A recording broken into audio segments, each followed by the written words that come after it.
Okay, YouTube, it is now time for part 3 of my Dismantling the Watchtower series. Thus far, we have seen how to believe that the Watchtower is God's organization, you have to believe that Jesus chose it in 1919 when it was still preaching the tenets of pyramidology, which is an occult practice.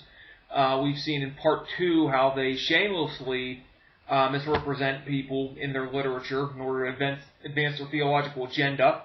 This is part 3. We're going to talk about how they made a bona fide false prophecy. And let's talk about it. Well, anyone who's engaged me on any of the channels here knows that I like to mention this.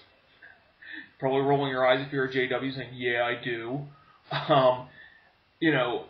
If you haven't, let me bring this up. And I'm going to be putting in the address bar, or in the info bar, a link to where you can find this information. The Watchtower, for several years, until leading up to 1995, they had said that it was the Creator's promise. I don't want to misquote. We hope this builds your faith in the Creator's promise of a peaceful and secure new world before the generation that saw the events of 1914 passes away. Now, they had this in Awake magazine up through October 22nd, 1995.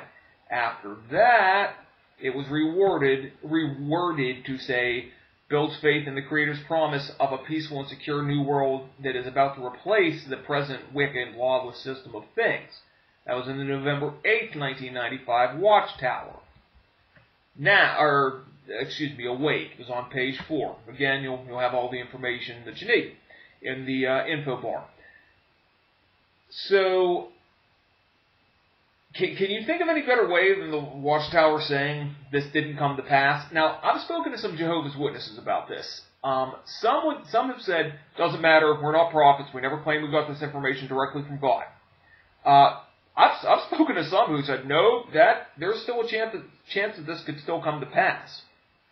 I don't know. I mean, by taking it out, the Watchtower either spoke in the Creator's name and it failed to come to pass, and they're admitting it, or they still believe that this is going to come to pass, and for whatever reason, they don't have enough faith in God's promise. Either way, Watchtower's in a bad way. Now, I want to address the first attempt at an alternate explanation. This doesn't make us false prophets because we never claimed to be prophets in the first place. Let me paint a picture.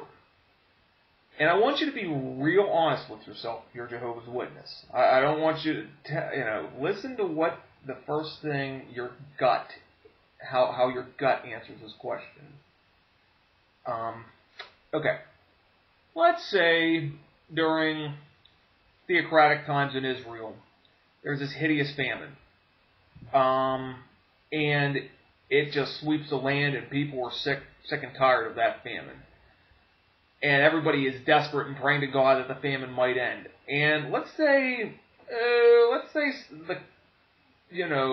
one of the king's right-hand men reads something from, let's say, the book of Jeremiah, and gets the impression and gleans from it, oh wow, the famine's going to end at the end of this year.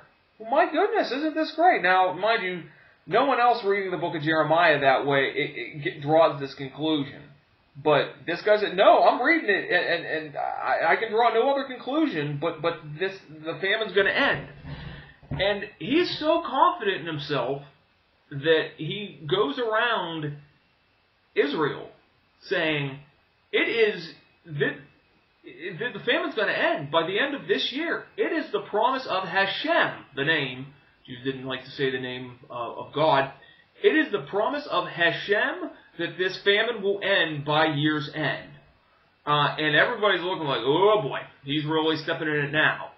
And he says it over and over again. The year ends, the famine doesn't. And this man has spoken a promise in God's name concerning an event that does not come to pass. Now, it's time for this guy to be stoned. And he goes before the people and says, whoa, whoa, whoa, whoa, whoa. Don't stone me as a false prophet. I'm not a false prophet. I never claimed to be a prophet. I never claimed to get this information from God. I just interpreted the scriptures, and I came to the conclusion that it was God's promise. Do you really think that would get him off the hook from being stoned? Is the issue really a matter of, where you got the information from? Or is the issue putting God's name on the promise of a future event that doesn't come to pass, and it dishonors our Creator? Think about it. And that's what the Watchtower has done.